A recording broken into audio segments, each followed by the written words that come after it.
poignant reminder. In the midst of their grief and shame, King Kisika and his queen returned to their palace accompanied by their attendants. They entered their mansion with somber faces, not uttering a word to anyone. Their minds were consumed by thoughts of Chaivana's behavior, and they felt overwhelmed with despair as they sat in their chamber. They suddenly saw the Risha lying on his bed as if nothing had happened. The royal couple was astonished and began to ponder over the strange incident. They took their seats beside him, once more gently pressing his feet as before. Chaivana continued to sleep soundly, now lying on a different seat. After 21 days, the Rishi finally awakened from his slumber. With a calm demeanor, he instructed the royal couple to rub his body with oil so that he could take a bath despite their exhaustion and hunger. They readily agreed and approached him with a costly oil prepared by boiling it 100 times. As they rubbed his body, Chaivana remained silent, not once uttering the word. Sufficient, however, when they saw that the royal couple was unmoved by his actions. He suddenly rose from his seat and entered the bathing chamber without honoring any of the luxurious items provided for him. The Rishi disappeared in a flash, leaving behind only ashes. The next time Chaivana reappeared, it was on the throne where he sat with a cheerful face. King Kisika and his queen offered him food with great reverence, but the Rishi merely said, "Let the food be brought." The royal couple quickly arranged for a variety of dishes, including meat, vegetables, fruits, and other delicacies. However, Chaivana suddenly set fire to all the food, reducing it to ashes. The king and queen showed no anger or resentment towards the Rishi's actions. Instead, they continued to prepare good and pure food, as well as excellent beds and abundant articles needed for bath and readiness for him. Every day they collected diverse kinds of food, clothes, and other necessities for their Gaston Day. Chaivana addressed King Kisika, saying, "You and your spouse yoke yourselves to a car and bear me on it to whichever place I shall direct."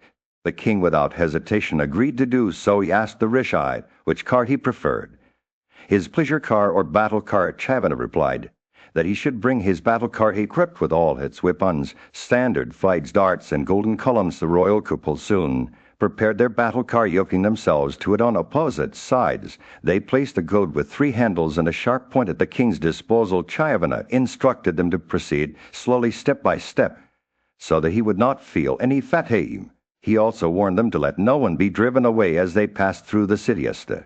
In the still of the night, King Kisika awoke to the gentle light of dawn. He performed his morning rites accompanied by his loving wife, and proceeded towards the sacred wood where the Rishi Chaivana had chosen to reside. As they entered the clearing, the king's eyes widened in awe at the sight.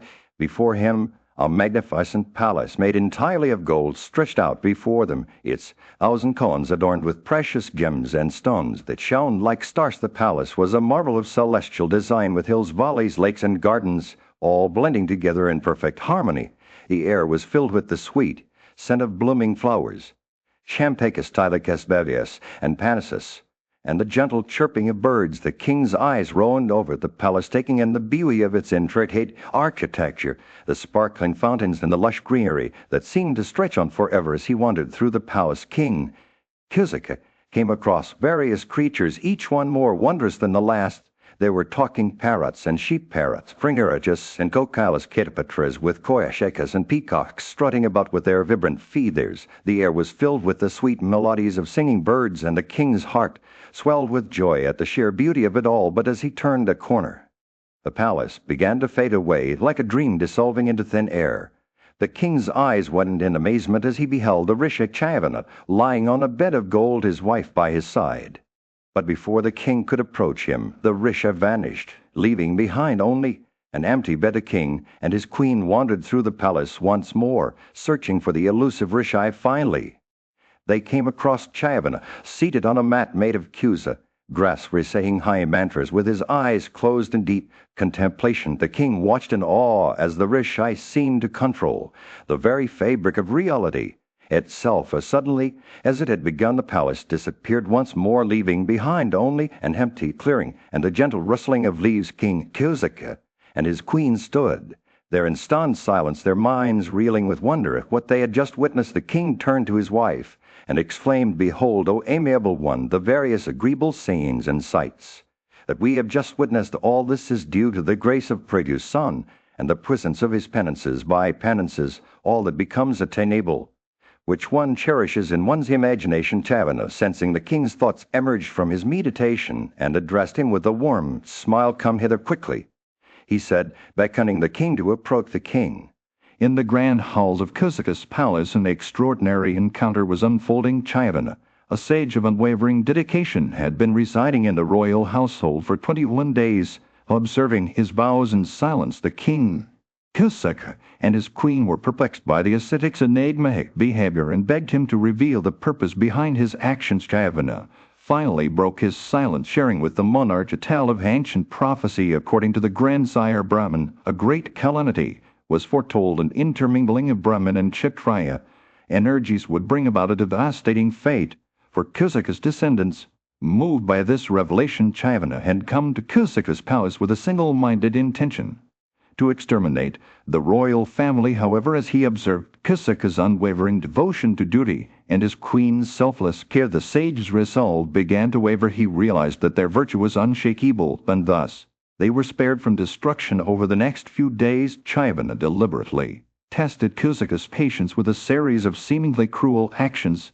He slept for 21 days without stirring, made himself invisible, and even caused their food to be destroyed by fire. Yet through it all, Cyzic remained steadfast, never once yielding to anger or frustration. Chavana was taken aback by the king's remarkable composure and felt an overwhelming sense of gratitude towards him. The sage then revealed his true intentions. He had been searching for someone worthy of a rare gift, the blessing of Brahmanhood. As Cyzic listened entranced, Chavana prophesied that their grandson would be born with the essence of Brahmanhood, and that through the lineage of Ritu, their descendant would attain the status of an ascetic, radiating the splendor of fire. The monarch's heart swelled with joy at the prospect of a new generation carrying on his legacy. Moved by Cyzicus' devotion and unwavering faith, Chavana granted him a final boon to bestow upon their lineage, the sacred gift of Brahmanhood. As the sage prepared to depart for his journey to the sacred waters, he left behind an enduring promise that the status of Brahmanhood would indeed be bestowed upon Cyzicus' family, and that it would forever change their destiny. In this extraordinary tale of devotion, duty, and divine intervention, we find a testament to the transformative power of righteousness. As Chavana vanished into the distance, his words echoed through the halls of Cyzicus' palace, a reminder that even in the darkest of times there lies hope for redemption and rebirth. In a distant era, the wise sage Chavana stood before King Cyzic, his eyes ablaze with an unshakable conviction. "I have come to tell you, O king," he declared, "of a fate that has been ordained for your people and mine." The king's curiosity was piqued as Chavana began to recount the tale of the impending doom that would befall the Kshatriyas. According to the sage, an ancient decree had foretold that one day the Kshatriyas would rise against the Bhargavas, slaying their descendants, and leaving none alive. The Bhargavas in turn would give birth to a mighty Rishi named Urva, who would be consumed by an unquenchable rage at the thought of his people's annihilation.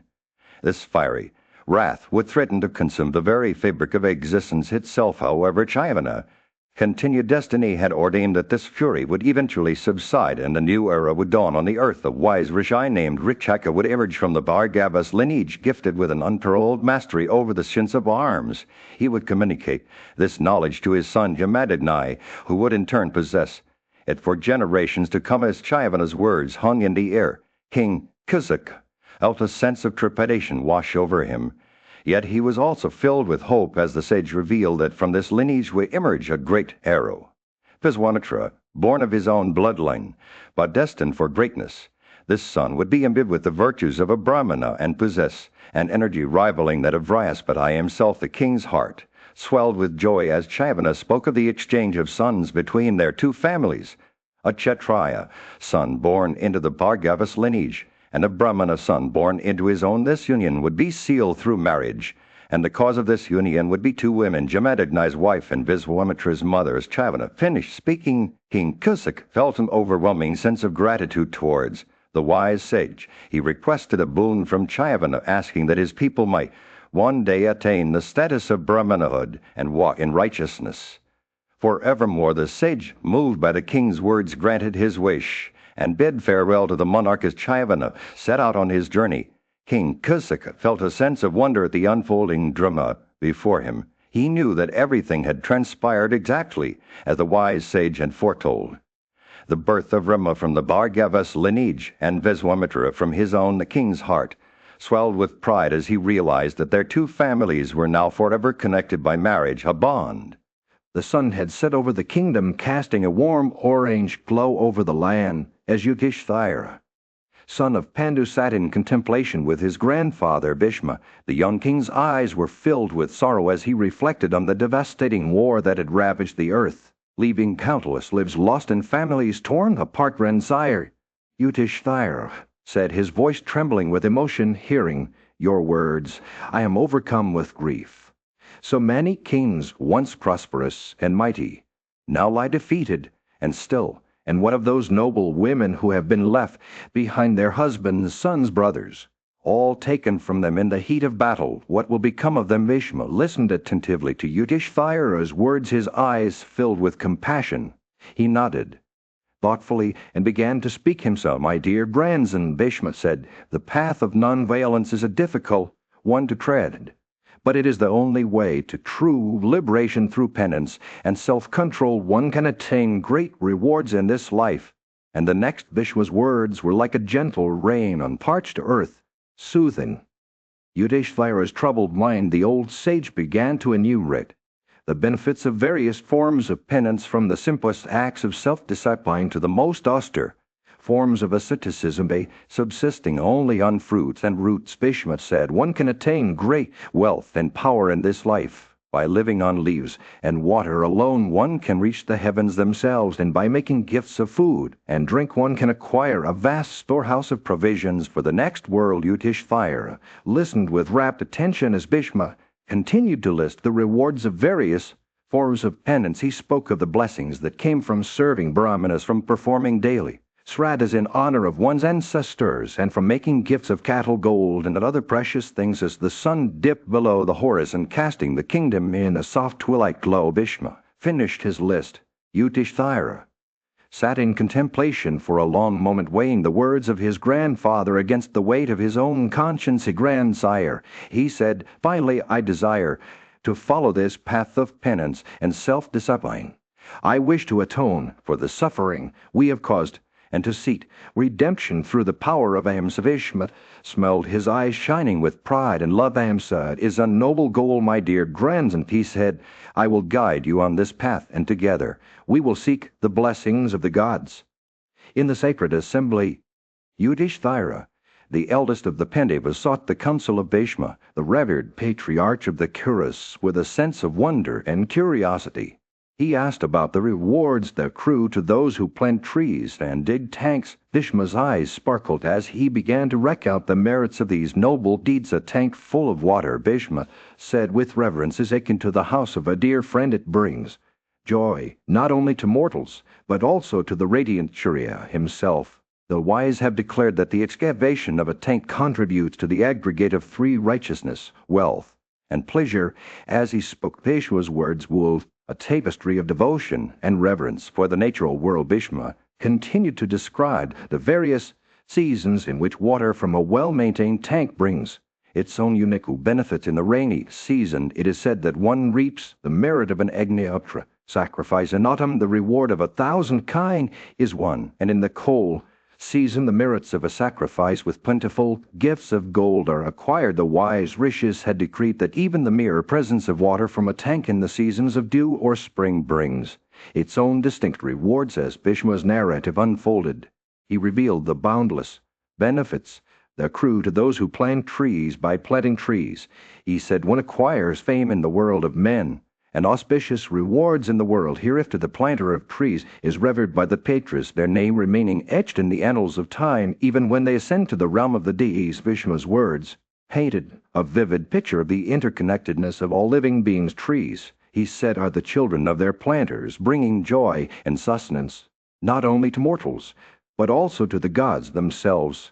They gratify the Pitras with fruits, the deities with flowers, and all guests and strangers with their sheltering shades. Yudhishthira listened intently. Bhishma's words kindled a sense of awe and reverence within him.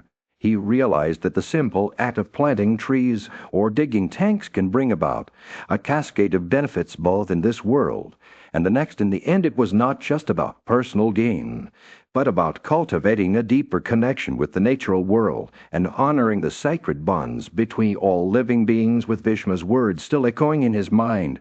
Yudhishthira knew that he had been given a precious gift, a glimpse into the timeless wisdom of the ancient rishis. He felt inspired to embark on a path of devotion and service, planting trees by the side of tanks and cherishing them like his own children. The sun was setting over the kingdom, casting a warm orange glow over the assembly gathered before Yudhishthira.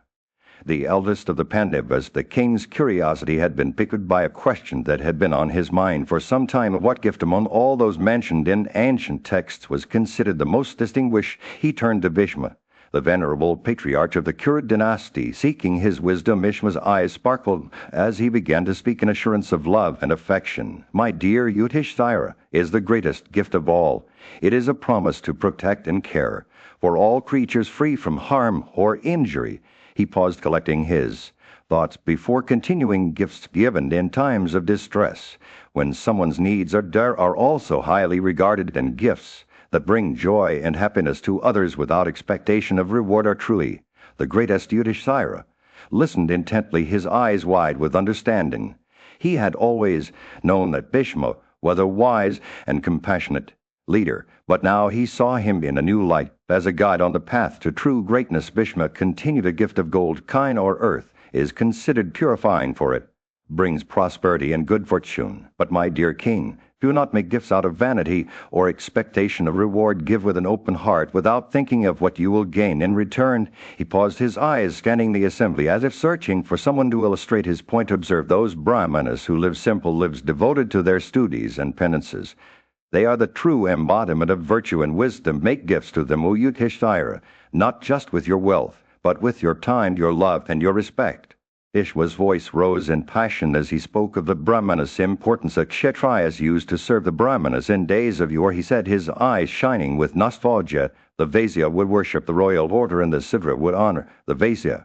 It was a time when all castes worked together in harmony. He paused, lost in thought for a moment, before continuing. Today, O king, we have forgotten this ancient wisdom. We think ourselves superior to the Brahmanas, but they are like blazing fires, powerful and pure. When angry, they are like snakes of virulent poison, but when calm, they shine with gentle warmth. Yudhishthira listened, his heart filled with a newfound understanding of the importance of serving the Brahmanas. He realized that true greatness lay not in wealth or power, but in humility and reverence for those who had dedicated their lives to knowledge and wisdom. As the sun dipped in the assembly of wise men, Yudhishthira, the eldest Pandava brother, posed a question to his revered grandfather Bhishma: which of two Brahmanas, equally virtuous and learned, but one self-citing and the other not, would be more deserving of a gift? He asked. Bhishma, with his eyes shining like stars in the night sky, replied: It is said, O son of Pritha, that a gift to an unsoliciting person brings greater merit than one made to someone who begs. A Brahmana who possesses contentment and steadfastness is more worthy than one who lacks these virtues and must rely on others for support. Continued, the firmness of a Kshatriya lies in protecting others, while the firmness of a Brahmana resides in his refusal to beg. The wise have said that begging is a great reproach, like the actions of thieves and robbers who bring harm to the world. Bhishma's words dripped with gravity as he emphasized: a person who solicits will meet with death, but the giver will be spared. The giver grants life to one in need, and through an act of gift rescues his own. So Yudhishthira listened intently, his mind absorbing the wisdom like a parched earth drinking rainwater. Bhishma's words were laced with compassion, urging Yudhishthira to show kindness to those who begged, but also to honor those Brahmanas who lived in independence, their Vedic studies and penances hidden from public view. These esteemed Brahmanas, Bhishma said, who possess knowledge, spiritual vision, and the strength of yoga, deserve our worship. They are like blazing fires, capable of consuming the entire earth with their austerities. Invite them to your kingdom, O son of Kunti, and offer gifts of various kinds of wealth in abundance. As Bhishma spoke, his eyes twinkled with a deep understanding of the human condition. He knew the true sacrifice lay not only in giving material goods, but also in showing compassion to all creatures, restraining one's senses, renouncing worldly attachments, And unfolding truth, Yudhishthira listened with an open heart, his mind infused with the wisdom of Bhishma's words. He realized that this was no ordinary sacrifice, but a sacred ritual that would bring him closer to the gods themselves. The gift of compassion, poured out like libations into the sacred fire, would sanctify his actions and grant him a dakshina, or reward beyond measure. In this way, Bhishma's teachings ignited a flame within Yudhishthira's heart, guiding him towards a path of devotion, faith, and selfless service. As he listened to the wise words of his grandfather, Yudhishthira knew that he had been given a precious. In the midst of a grand assembly, Yudhishthira, the eldest of the Pandava brothers, approached his venerable grandfather Bhishma with an eagerness to learn and understand the intricacies of sacred duty. Yudhishthira asked Bhishma to enlighten him on the rewards of gifts and sacrifices. Bhishma, with a deep understanding of the ancient traditions, began to speak. A Kshatriya's life is marked by deeds of valor, he said. Yet it is through sacrifices and gifts that one can purify oneself. He emphasized that only those who are righteous and virtuous should be recipients of such gifts. Yudhishthira listened intently as Bhishma continued to explain the importance of making gifts to Brahmanas who were learned in the Vedas and possessed of great righteousness. By giving unto them, you acquire a share in their merits. He said, you must also support those who are incapable of earning for themselves. As Bhishma spoke, his words painted vivid pictures in Yudhishthira's mind. He envisioned the grandeur of a king who performed sacrifices with abundant dakshina, and the prosperity that followed such acts. He saw the Brahmanas, their faces aglow with gratitude as they received gifts from the king. Bhishma cautioned Yudhishthira against making sacrifices with wealth acquired through severity and extortion. The king's treasury should be filled willingly by his subjects, he said, for when this happens, it is a sign that the king has earned their love and respect. Yudhishthira listened to Bhishma's words as if they were mantras of wisdom. He realized that the true purpose of a king was not merely to accumulate wealth, but to protect his subjects and ensure their well-being. As the sun began to set on the assembly, Yudhishthira turned to Bhishma with a sense of resolve. I shall follow your teachings, revered grandfather, he said. I shall make gifts to those who are worthy and perform sacrifices that bring prosperity to my kingdom. Bhishma smiled, his eyes shining with approval. You have understood the true meaning of kingship, Yudhishthira. He said, may your reign be long and prosperous, and may you always remember the sacred duty of protecting and serving your people. In the midst of a grand assembly, Yudhishthira, the wise and just king, posed an intriguing question to his revered grandfather Bhishma.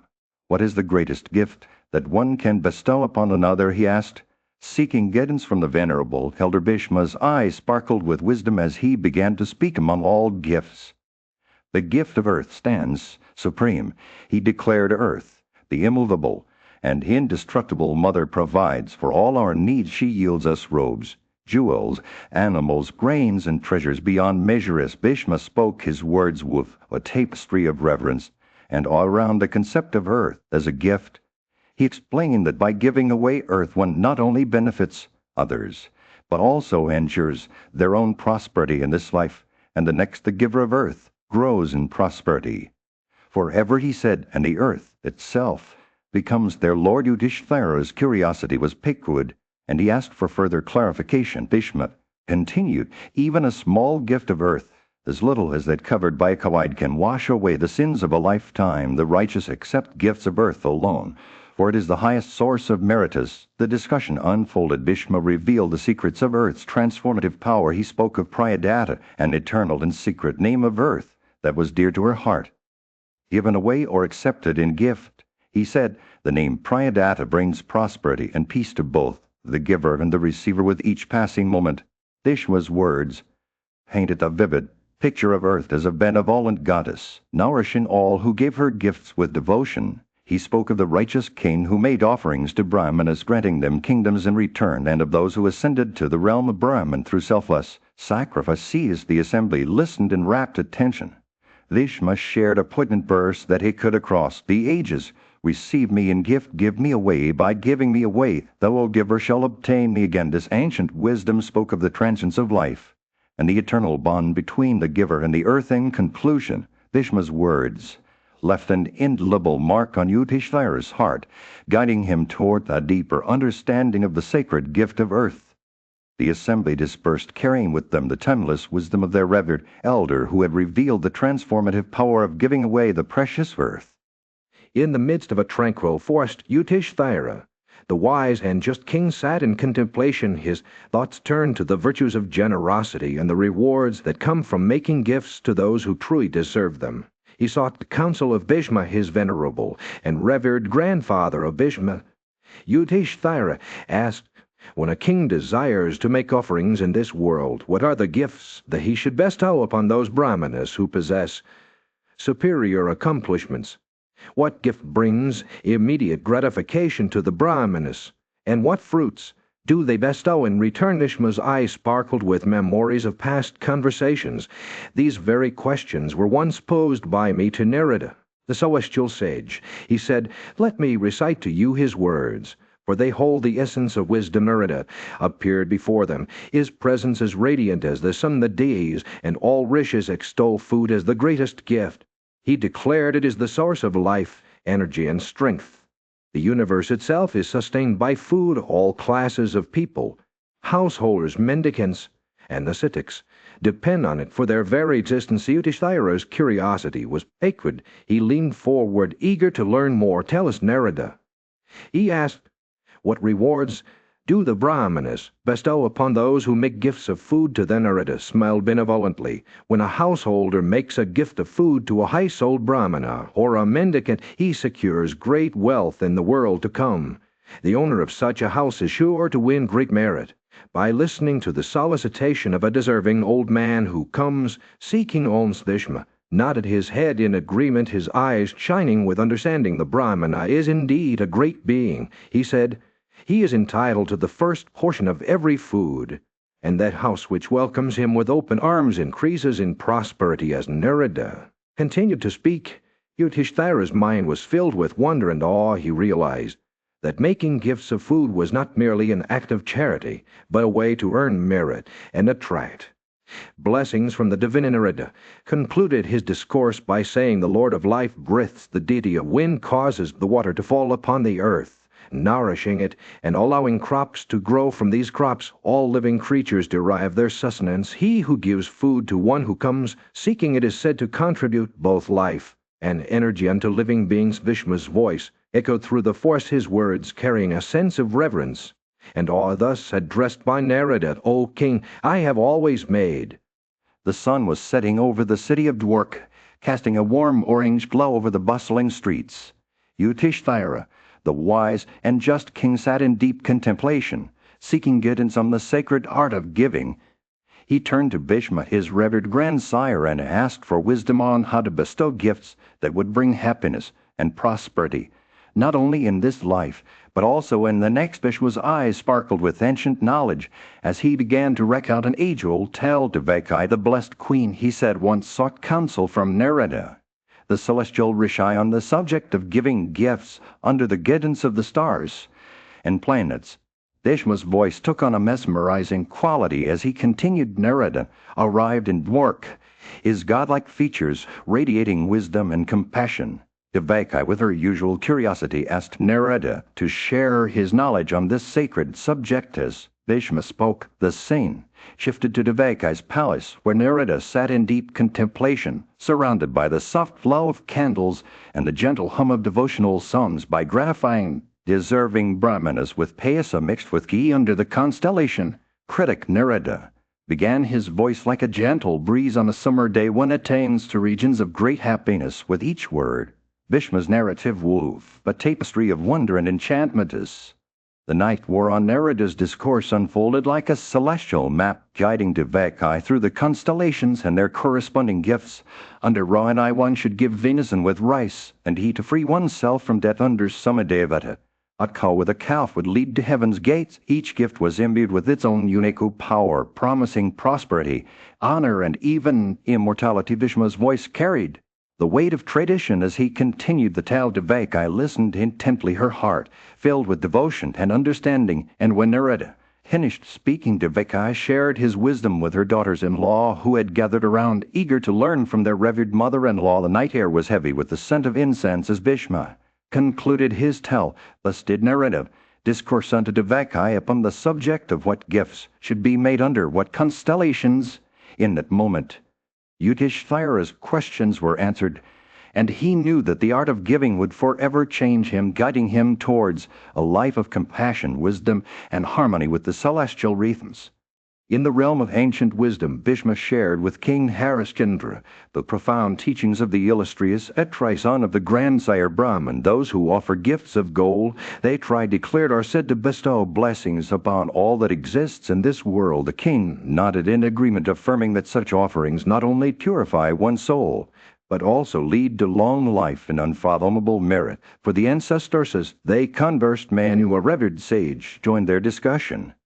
He emphasized that among all gifts, the offering of drink is the most sacred, well done by human hands. He said, is said to wash away half of its creator's sins. The wise men pondered this notion, and Bhishma continued, if a well or tank or lake is constructed, where creatures can quench their thirst, it shall bring salvation to the entire family of its creator in times of drought. Such a person will be shielded from every calamity. The discussion turned to the virtues of being an offering that please even the gods themselves. Vryaspati, Push, and Vaiga, and the Trinas winds he is a potted medicine, Bhishma said, and the best liquid for all sacrifices. The sage explained that a gift of bee to the Brahmins would grant its honor immense merit, far surpassing any other offering. Those who made such gifts with a pure heart and cleansed soul would be blessed with fame, prosperity, and happiness in their next life. A month of Aswin was considered an auspicious time for bestowing gifts upon the Brahmanas. Bhishma revealed that those who offered ghee mixed with payasa during this time would receive the blessings of the twin Aswins, granting them personal beauty and protection from evil spirits. One who offers jars filled with water to the Brahmanas, he said, shall never suffer from thirst and will be blessed with abundance in all aspects of life. The wise men then spoke of the rewards that awaited those who made gifts with devotion and self-restraint. Bhishma explained that such individuals would reap a sixth part of the merits earned by the Brahmanas through their penances, while others would find success in all their endeavors and be protected from harm. As the discussion drew to a close, Bhishma mentioned the gift of an umbrella as another means to attain prosperity. He who offers an umbrella, he said, shall be blessed with children and great wealth, and his eyes shall remain healthy. The merits earned through such gifts would also grant him victory in battles and safeguard his cattle. Finally, the illustrious Rishi Sandalia joined their gathering, sharing his wisdom on the gift of a chariot among all offerings. He declared to King Harishchandra the gift of in the midst of a scorching desert. Yudhishthira, the wise and just prince, sought guidance from his revered grandfather Bhishma. Tell me, great-grandfather, he asked, what are the merits of giving sandals to a Brahmin whose feet are burning or scorched by hot sand? Bhishma smiled, his eyes twinkling with wisdom as he began to recount. Tell me, my dear Yudhishthira, Bhishma said, the man who gives sandals to a Brahmin not only protects their feet, but also earns great merit. Such a person overcomes all obstacles and difficulties, crushing every thorn in their path. They are respected by all, and vehicles of gold and silver with mules harnessed there to approach them, as if drawn by magic. Yudhishthira's curiosity was piqued, and he asked Bhishma to elaborate on the merits of other gifts. Tell me, great-grandfather, he said, what are the benefits of giving sesame seeds, land, kind, and food? Bhishma nodded, his eyes shining with knowledge. A gift of sesame seeds is most sacred. Bhishma began, it was created by the self-born Brahman as a food for the Pitras or ancestors. When one gives sesame seeds to a Brahmin in the month of Magha, they are rewarded with great merit. They shall never visit hell nor suffer from any calamity. In fact, their offerings are considered equal to those made at all the sacrifices. Bhishma continued, his voice weaving a tale of ancient times when the deities themselves had sought the self-born Brahmin's permission to perform a sacrifice on earth. The deities begged for a piece of auspicious birth. Bhishma said, and Brahman granted it to them. The deities then performed their sacrifice, and in return they were given a sixth part of the merit arising from that sacrifice. Yudhishthira listened intently as Bhishma explained how making gifts of earth, houses, kind, and food could bring great rewards. When one gives even a small piece of land, Bhishma said, they are rewarded with inexhaustible merit. They shall never languish under any difficulty, nor meet with any calamities. The sun began to set, casting a warm glow over the desert. Landscape, Yudhishthira asked another question. Great-grandfather, what about kind? What are their merits? Bhishma smiled, his eyes shining with reverence. Kind, my dear Yudhishthira, Bhishma said, are superior to all ascetics. They dwell in the region of Brahman in the company of Sama and benefit human beings in countless ways. With milk, they eat curds. In the midst of a lively discussion on the merits of various gifts, Yudhishthira, the wise and just king of the Bharatas, turned to his venerable grandsire Bhishma with curiosity and eagerness. He asked, I have heard about the virtues of gifts. Sire, you spoke highly of the gift of food, but I wish to know more about the great merits of making gifts of drink. Bhishma's eyes sparkled with delight as he began his discourse on this subject. He took a deep breath and started to weave a tale that would transport Yudhishthira to the realms of the gods. Listen, though of unbaffled prowess. Bhishma said, as I speak to you of gifts, beginning with that of drink, the merit acquired by making such gifts is unparalleled. It surpasses even the gift of food, which sustains all living creatures and gives them strength and energy. Yudhishthira leaned forward, his eyes wide with interest, as Bhishma continued. The Lord of all creatures has himself said that the gift of food is a very superior gift, but I shall reveal to you why the gift of drink is equally revered. You know, O son of Kantai, the sacred mantras that extol the virtues of food. The goddess Savitri herself spoke those auspicious words, and we have heard how they were said in course of the ancient rituals. As Bhishma spoke, Yudhishthira's mind was flooded with memories of his mother Kantai, who had often recited these mantras to him.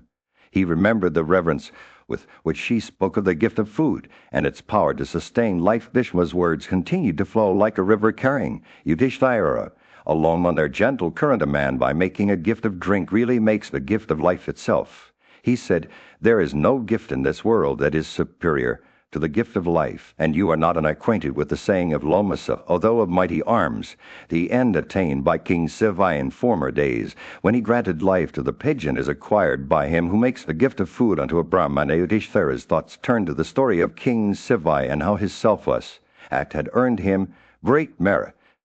He recalled the wise words of Lomasa, which Bhishma had now reminded him of. Bhishma's voice grew more animated as he spoke of the gift of water. Food may or may not be superior to drink, he said, but nothing can exist without the aid of what springs from water. The very Lord of all the planets, viz., the illustrious Sama, has sprung from water, Amrita, and said.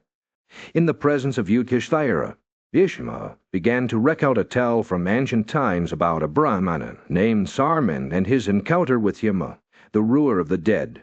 The story unfolded in the town of Parnasava, nestled between the rivers Ganga and Yamuna, where a multitude of learned Brahmanas resided. One day, Yama dispatched a messenger clad in black with blood-red eyes and hair standing erect, like a crows, to fetch Sarman, who was renowned for his pursuit of mental tranquility and mastery over the Vedas. However, the messenger did the opposite of what he was commanded. Instead of bringing Sarman, he attacked him and brought another Brahmana from the same neighborhood. Upon seeing the great energy emanating from the Brahmana, Yama rose up to worship him with due reverence. He then ordered his messenger to take back the Brahmana who had been mistakenly brought, and to fetch Sarman, whom he truly sought. The messenger complied, and upon returning Sarman to Yama's presence, the judge of the dead worshipped him once more. Yama conversed with Sarman, sharing with him the merits that attach to various gifts. He began by extolling the virtues of sesame seeds, stating that their gift produces everlasting merit and should be made on every occasion possible, especially during the full moon in the month of Vaisak. He also emphasized the importance of making gifts of water, establishing resting places for drinking water, excavating tanks and lakes, and giving lamps to light dark places. Emma continued by highlighting the superiority of gift-giving, particularly when done with a pure heart and according to the ordinances of the Scriptures. He mentioned that the gift of gems is also highly meritorious, especially if it leads to the performance of a sacrifice or is given to a Brahmana who practices self-restraint. Yama concluded his discourse on the merits of gift-giving. He shared with Sarman the importance of marrying and raising offspring upon one's wedded wives. He emphasized that among all acquisitions, male issue is regarded as the most valuable, for it ensures the continuation of one's lineage, and legacy with these words of wisdom imparted to him. Imma dismissed Sarman, instructing him to return to his abode and to make gifts according to the teachings. He had received Sarman upon returning home, obeyed Yma's instructions, and continued to practice the virtues. He had been taught. Bhishma concluded his tale by recounting the merits of gift-giving, emphasizing that it is a rare act in the world, but one that yields great reward for those who engage in it with sincerity and devotion. He encouraged Yudhishthira to make gifts according to the ordinances of the Scriptures and to cultivate the virtues that bring merit and prosperity. In the midst of a somber conversation, Yudhishthira, the eldest of the Pandava brothers, turned to Bhishma, the revered patriarch of the Kuru clan, seeking guidance on the sacred tradition of gifts. "Tell me, O wise Bhishma," he implored, "about the ordinance regarding gifts, particularly that of earth. A Kshatriya should bestow this gift upon a righteous Brahmana with due rights." Bhishma's eyes sparkled as he began to recount the ancient wisdom. "There are 3 gifts, dear Yudhishthira, which share equal merit: kind earth and knowledge. The one who imparts Vedic teachings to their disciple acquires merit akin to that of gifting earth or kine." He paused, his voice taking on a reverent tone. "Kine are revered as mothers of all creatures, bestowing every kind of happiness. A person desiring prosperity should always make gifts of kine." As Bhishma spoke, the air seemed to fill with an otherworldly energy. The deities themselves used goads for striking bullocks, while tilling the earth for a sacrifice. He explained, however, in all other acts bullocks must never be struck or whipped. His words painted vivid pictures of the sacred rituals, and the reverence due to King Yudhishthira's curiosity was piqued. He asked Bhishma to elaborate on the characteristics of cows worthy of being given away as gifts. "How do I identify such kine?" he inquired, "and who are those deserving of receiving these sacred animals?" Bhishma's expression turned solemn, his voice taking on a cautionary tone. "A cow should never be given to one who is sinful, covetous, or untruthful," he said, "nor to one who does not honor the Pitris and deities." He paused, then spoke of the immense merit gained by gifting kine to a worthy Brahmana. "By bestowing 10 kine upon such a person, one attains numerous regions of great felicity." As the sun began to set, casting a warm glow over the scene, Bhishma's words wove a tapestry of wisdom and compassion. He spoke of the 3 sires: the one who procreates, rescues, or assigns sustenance, and how services rendered to the preceptor destroy sin. Pride destroys even great fame. He cautioned. The conversation drew to a close as Bhishma revealed the ultimate truth about gifting kine unto one devoted to the Veda, possessed of great learning, wisdom, and control over their senses. One should assign sustenance. His words hung in the air like a benediction. The measure of merit attaching to the gift of kine is exactly the measure of sin that attaches to robbing it. In the midst of a somber tale, Bhishma began to recount a story that had been passed down through generations. It was about King Nrega, a just ruler from ancient times who had committed a grave mistake that would ultimately seal his fate. A story unfolded in a distant land where a group of young men from the Yadu clan stumbled upon an old well hidden beneath a tangle of grass and creepers. As they attempted to draw water from it, they discovered a massive lizard trapped within its depths. The creature's enormity was said to be comparable to a small hill, and the young men were determined to rescue it. After several failed attempts, they sought the help of Krisha, the revered prince of Dwaraka. Vasudeva, Krisha's father, arrived at the scene and carefully extracted the lizard from the well. To their surprise, the creature revealed itself to be none other than King Nrega's own soul. Krisha was intrigued by this revelation and inquired about Nrega's past deeds. The king explained that he had performed numerous sacrifices and good acts throughout his life, but had also made a grave mistake. A Brahmana's cow, which had escaped from its owner's home, had wandered into Nrega's flock. When the true owner claimed the cow, Nrega had attempted to exchange it for hundreds of thousands of other cows, but the Brahmana refused, citing his independence and self-sufficiency. Nrega persisted in trying to acquire the cow, even offering gold, silver, horses, and chariots as gifts. However, the Brahmana steadfastly declined, stating that he did not accept charity from kings. As time passed, Nrega's obsession with the cow grew, and he eventually took it without permission. Upon his death, King Nrega found himself in the presence of Yama, the god of death. Yama revealed to him that his actions had resulted in a double sin, breaking his oath to protect all individuals, and taking what belonged to a Brahmana. Nrega begged for punishment, stating that he would first endure the distress of suffering before enjoying the happiness that awaited him as king. Nrega fell to the ground. Yama's words echoed within his mind. Krishna, the son of Vasudeva, will rescue you. The king's soul was reborn as a creature in an intermediate realm, where it retained its memories. After 1,000 years had passed, Krishna arrived at the well and freed Nrega from his suffering, overjoyed to be rescued by Krishna king.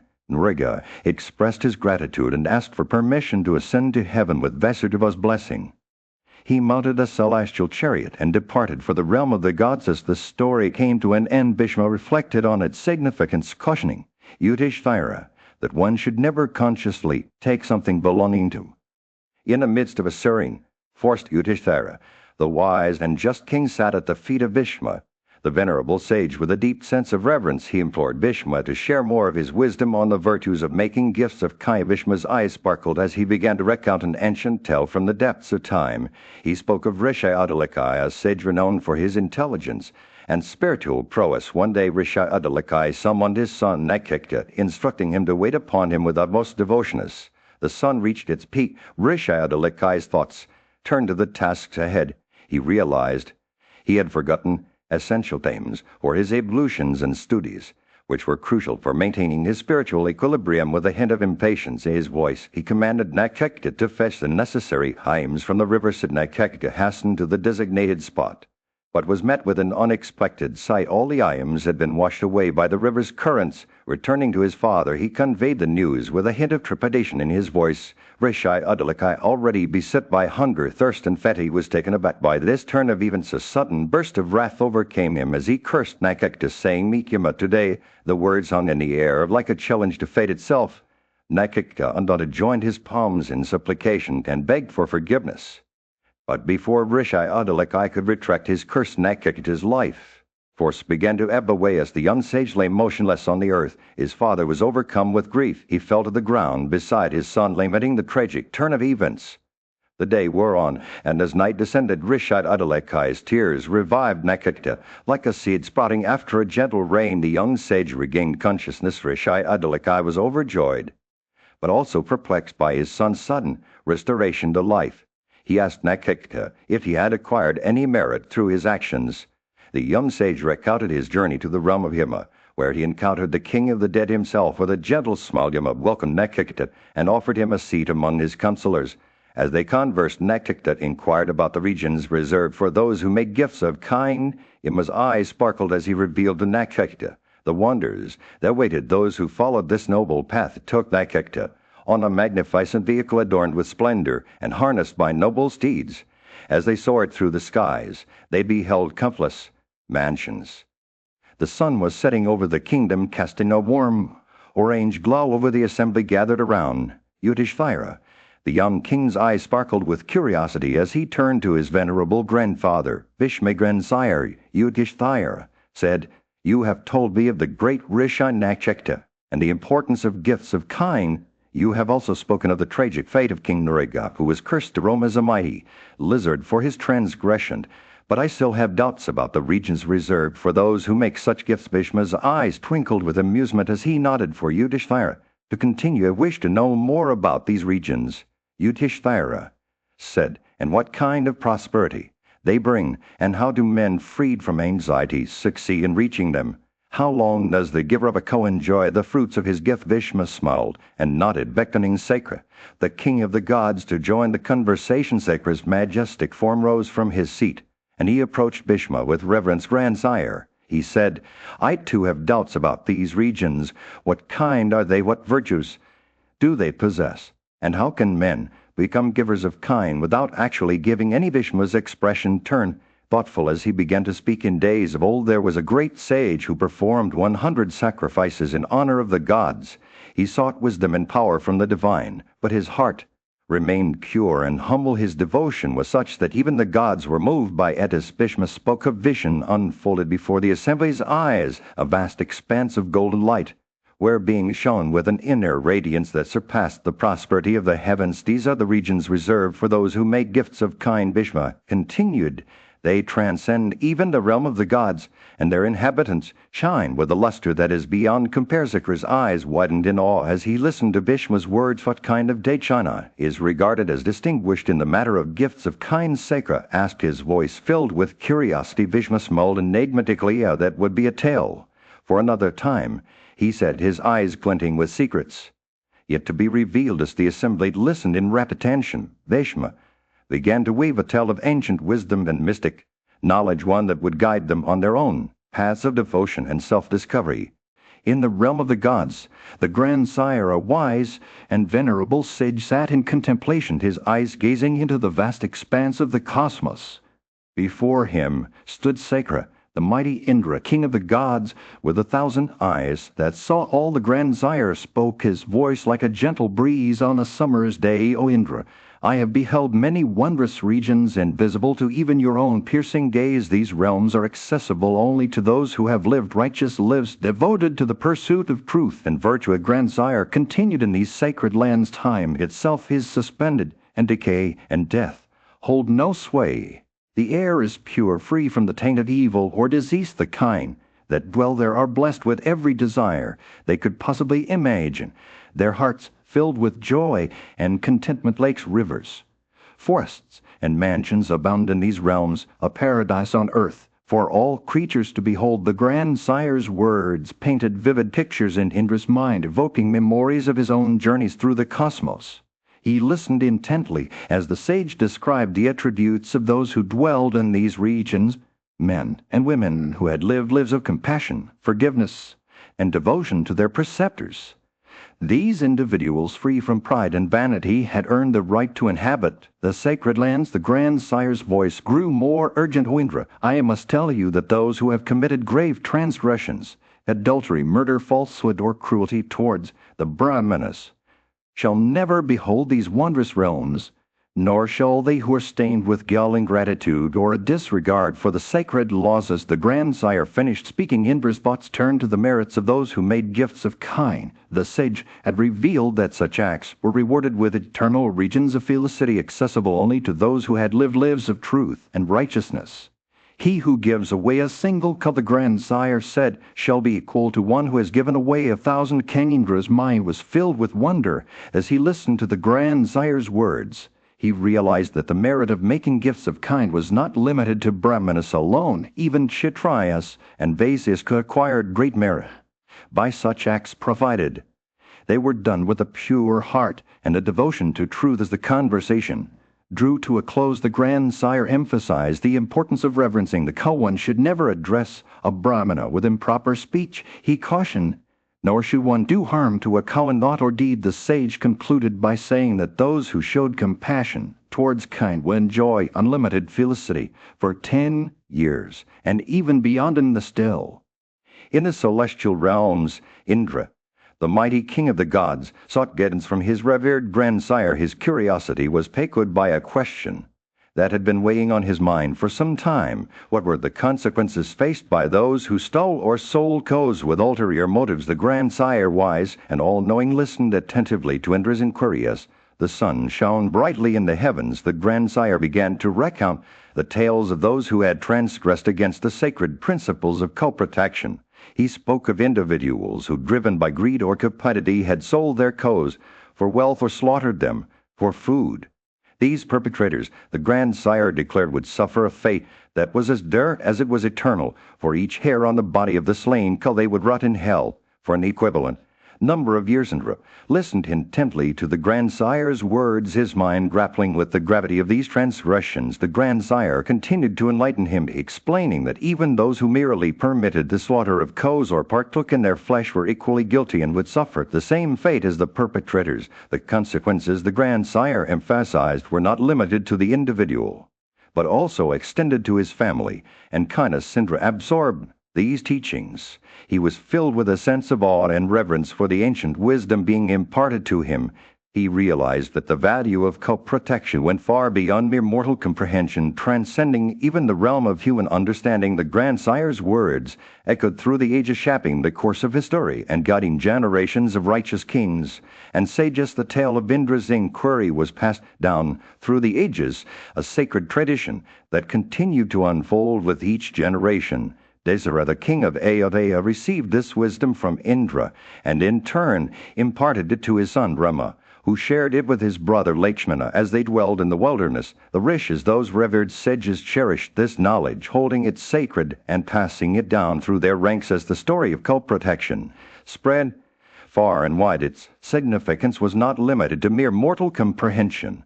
The wise and righteous kings of old, guided by their preceptors, held these teachings in high esteem, recognizing the profound impact they had on the well-being of all living beings, and so this sacred tradition continued to thrive, a beacon of hope and guidance for generations. Yet to come in the midst of this revered tradition stood Bhishma, a shining exemplar of wisdom and devotion.